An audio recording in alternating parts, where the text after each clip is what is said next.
போடா லூசு.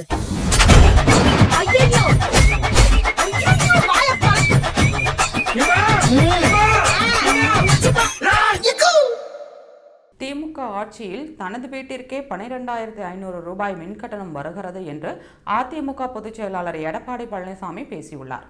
புதுக்கோட்டை சத்தியமூர்த்தி சாலையில் மக்களை காப்போம் தமிழகத்தை மீட்போம் என்ற பெயரில் எடப்பாடி பழனிசாமி தேர்தல் பிரச்சாரம் செய்தார். அப்போது அவர் பேசுகையில், அதிமுக ஆட்சியில் கொரோனா காலம், கஜா புயல் காலத்திலும் விலைவாசி ஏறவில்லை. இப்போது அனைத்து வரிகளும் திமுக அரசால் உயர்த்தப்பட்டுள்ளன. குறிப்பாக மின் கட்டணம் எப்படி கணக்கீடு செய்கிறார்கள் என்று தனக்கே இன்னும் புரியவில்லை. அவர்கள் இஷ்டத்திற்கு மின் கட்டணத்தை எழுதுகின்றனர். எதை வைத்து கணக்கிடுகின்றனர் என்று கண்டுபிடிக்க முடியவில்லை. தனது வீட்டிற்கு வழக்கமாக 4,500 அல்லது 5,000 ரூபாய் வரை மின் கட்டணம் வரும். இப்போது 12,500 ரூபாய் வருகிறது. இது குறித்து அலுவலர்களிடம் கேட்டதாகவும் அவர்கள் ஏதேதோ காரணங்களை கூறுகிறார்கள்.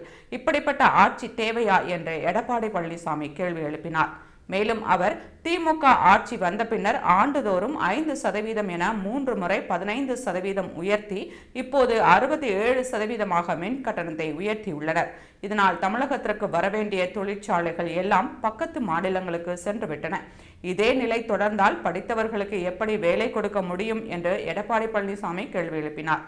திமுக ஆட்சியில் இதுவரை எத்தனை தொழில் நிறுவனங்கள் தொடங்கப்பட்டுள்ளன, எவ்வளவு முதலீடு ஈர்க்கப்பட்டது, எத்தனை பேருக்கு வேலைவாய்ப்பு கிடைத்துள்ளது என்று அடுக்கடுக்கான கேள்விகளை எழுப்பிய அவர், இந்த ஆட்சியில் நேர்மையான அதிகாரிகள் பந்தாடப்படுவதாகவும் குற்றவாளிகளுக்கு பயமில்லாமல் போய்விட்டதாகவும் குற்றம் சாட்டினார்.